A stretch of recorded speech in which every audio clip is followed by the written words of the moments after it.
louder, please? I heard him. You can use any adjective you want, but I have always believed that in a military context, to do the same thing over and over again, like clearing and retreating, and then having to do the same thing over and over again, is a serious dereliction of duty. It is immoral, and that should cease. What kind of reaction have you gotten from fellow Republicans? Remarkably positive.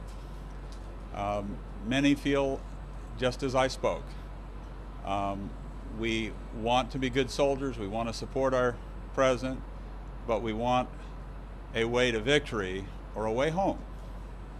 Senator, your previous senator from your state of Oregon said, Senator Wayne Morris, no war has been declared in Southeast Asia, and until a war is declared, it is my position that it is unconstitutional to send American boys to their deaths in South Vietnam. He's referring to its Congress's responsibility under Article 1, Section 8 of the Constitution to declare war. Just as in Vietnam, no war has been declared. Aren't we operating in a state that is violating the U.S. Constitution, which you're pledged to preserve, protect, and defend? The Congress did give authorization to fight the war on terror. It did give specific authorization for this action in Iraq. But what we voted to do is not what we are doing. We voted to remove Saddam Hussein, one of the chief terrorists and tyrants on earth, and to rid him of weapons of mass destruction. However, what this has devolved or mutated into is a civil war in which we are the street cops. We have no interest in that. That is not our fight, that is not our fault, and we cannot fix it. Ultimately, this is about Iraqi politics and their ability to make political decisions that form a nation.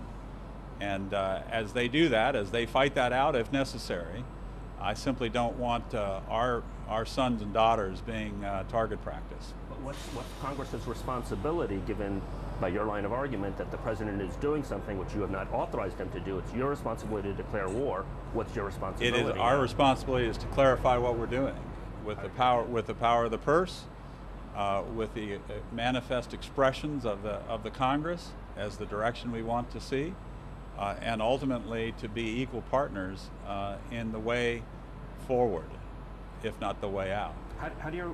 What's your reaction to the Iraq Study Group's recommendation that the U.S., quote, should assist Iraqi leaders to reorganize the national oil industry as a commercial enterprise?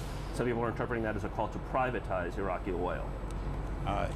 Again, these issues are this is Iraq's oil, it's not our oil. They need to make these political decisions and how to distribute the resource among the population of Iraqis. While they make those political decisions, I don't want our troops being the street cop while they shoot it out. Just a few more questions, folks. Senator, Elizabeth Holtzman, who was part of the Watergate proceedings, recently wrote that Bush, quote, repeatedly suggested that Saddam and 9/11 were connected, and most Americans believed that. It was one of the deliberate falsehoods used by President Bush and his team to drive us into the Iraq War, and it is grounds for impeachment. The day before yesterday, Cynthia McKinney filed proceedings for impeachment. What's your reaction to that? I believe the president is guilty of believing bad intelligence and passing on the same to us. That does not make him a liar.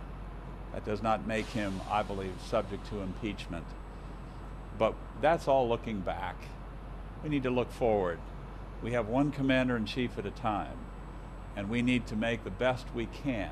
And I would simply remind the Cynthia McKinneys of the words of Lee Hamilton, the co-chair of the Iraq Study Group.